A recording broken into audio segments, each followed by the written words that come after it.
एक गांव में एक घर था जिसमें देवरान जेठान रहती थी। उन देवरानी और जेठानी की आपस में बनती नहीं थी।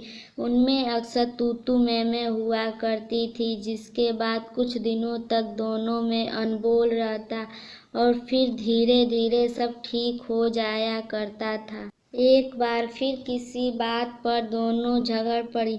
इस बार झगड़ा इतना जोरदार था कि दोनों ने एक दूसरे की सूरत ना देखने का प्रण कर लिया। दोनों अपने अपने कमरे में जाकर बंद हो गईं।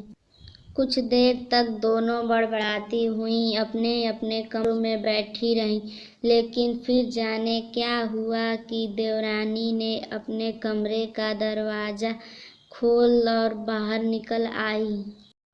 धीरे धीरे कदम बढ़ाते हुए वो जेठानी के कमरे के सामने पहुंची और दरवाजा खटखटाने लगी। जेठानी अब भी गुस्से में थी। उसने दरवाजा खोले बिना ही पूछा, कौन है? देवरानी बोली, दीदी मैं हूँ, दरवाजा खोलो।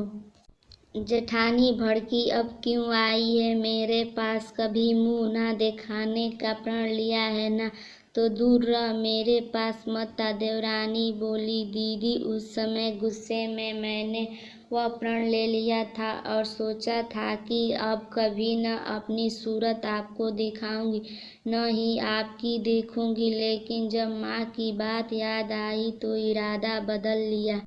माँ ने कहा था कि जब कभी किसी से मन मुटाव हो जाए तो सदा वह अपने हृदय में दबाए मत रखना। उस व्यक्ति की बुराई को नहीं बल्कि अच्छाई को याद करना। आज झगड़े के बाद जब मैंने आपके दिए प्रेम के बारे में सोचा तो मेरा हृदय द्रवित हो गया। मुझे क्षमा कर दो दीदी।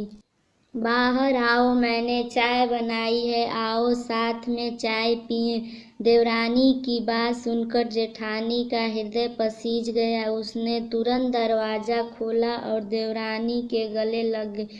उसके बाद दोनों बहनों के तरह एक साथ ऐसे चाय पीने लगी मानो कुछ देर पहले कुछ नहीं हुआ था। अगर यह वीडियो पसंद आई हो तो वीडियो को लाइक, शेयर एंड चैनल को सब्सक्राइब